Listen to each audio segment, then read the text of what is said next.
ඔන්න මේ පාර සාහිත්‍ය සම්මාන නම් අනිවාර්යෙන්ම ඔයා. ජීවිතය කියන්නේ සල්ලිම නෙමෙයි ගාන්ත. සල්ලි සේරම වේදම් කරන්නේ ඇඳුම් ගන්න. මේ මිනිස්සු ආවම කතා කරලා හොඳ තීරණයක් ගන්න.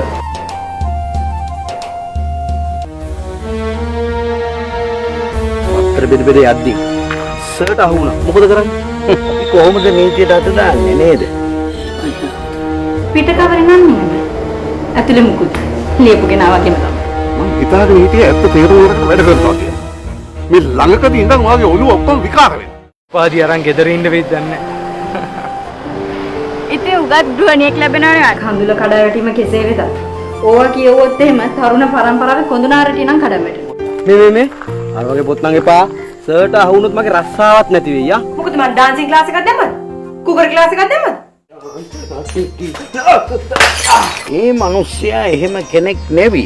ඔයාටයි මටයි බෑ මේ ප්‍රවාහය වෙනස් කරන්න. හොඳ ලස්සන ගෑනු ළමෙක්ගේ පින්තූරයක් දාලා මේක මාකට් කරපන්. ගන්න